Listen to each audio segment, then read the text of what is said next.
It is my great pleasure to introduce our overseas guest, the Reverend Patrick Thegu Mutahi from the Presbyterian Church of East Africa.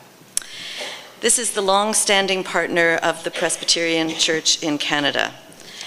The Reverend Patrick Thegu Mutahi is the Deputy Secretary General of the Presbyterian Church of East Africa.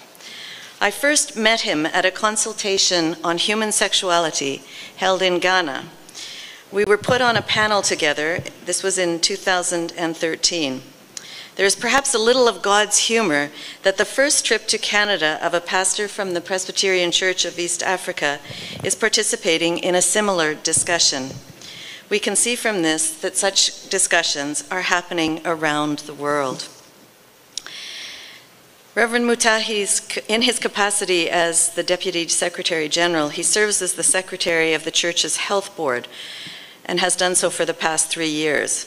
He has worked, therefore, with Dr. Richard Allen, whose tribute we just read. Reverend Mutahi attended Dr. Allen's first pastor's training course on HIV/AIDS in the year 2000.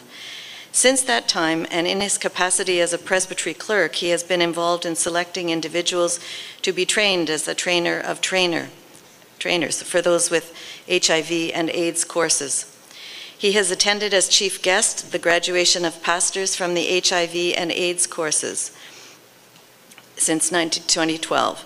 The Constitution of the Presbyterian Church of East Africa states that, in addition to preaching the word and the administration of religious ordinances, has been entrusted with a ministry, not only to the souls of people, but also to their bodies and minds, by following the example of its master. Many people consider the PCEA HIV/AIDS policy as drafted by Dr. Allen and rigorously promoted by Reverend Mutahi as the most progressive of any church in Africa. Thegu Mutahi is a real pastor.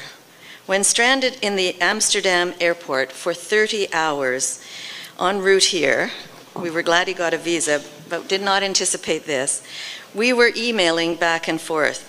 And after his expression of initial disappointment, he took it in his stride as an opportunity to comfort his congregation of tired fellow travelers sleeping on benches around that airport. No doubt he was a blessing to them. Moderator, I am very pleased to present Reverend Thegu Mutahi as our guest from the Presbyterian Church of East Africa. Welcome. It's good to have you on the ground. Thank you. Thank you. Would you like to address, please? I'm humbled this evening to be addressing the General Assembly of the Presbyterian Church in Canada. This is my first visit over here, and I will live to tell about this visit, particularly after what my sister talked about getting stranded at Amsterdam, an airport I have been to several times, but things just went wrong this time. But it was an opportunity to be a chaplain of the stranded. The Presbyterian Church of East Africa sends greetings to you and gratitude because of the partnership that has existed between the two churches. In the past, we have received missionaries from here. Ian and Catherine Clark served with us. The late George Loom also served with us. And lately, Dr. Richard Allen, who, as you have heard, has made a milestone in terms of HIV and AIDS. He came at a time when 600 people were dying daily out of HIV and AIDS. As already mentioned, HIV and AIDS was treated as a mysterious disease that came as a result of sin, that came as a result of witchcraft, that came as a result of generational curses.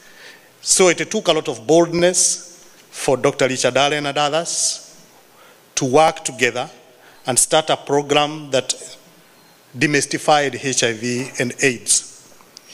PCEA is a growing church, as already mentioned, because it traverses the countries of Kenya, Uganda, and Tanzania.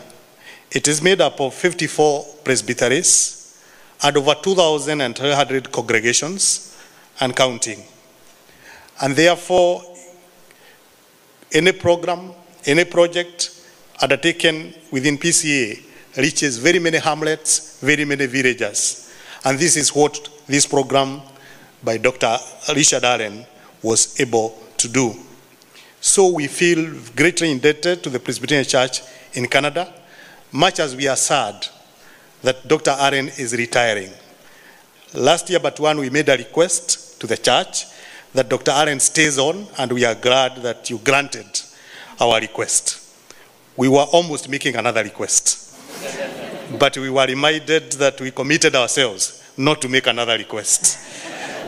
We still believe that there is much to be done, and we look forward to a partnership with the Presbyterian Church in Canada in the days ahead. We invite you to come and visit us. There are many issues facing our country today, and one of the greatest issues facing our country today is insecurity. We have been under a very heavy attack of a group called Al-Shabaab, and as late as April, they massacred 148 university students in a place called Garissa in Kenya, and many other violence that they have perpetrated against our people.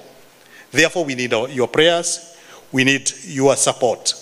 We believe that Dr. Richard Allen should not be the last of you people coming to partner with us. We look forward to many more opportunities of partnering, because there are so many areas that we can interact, many areas where you can learn from us, particularly church growth.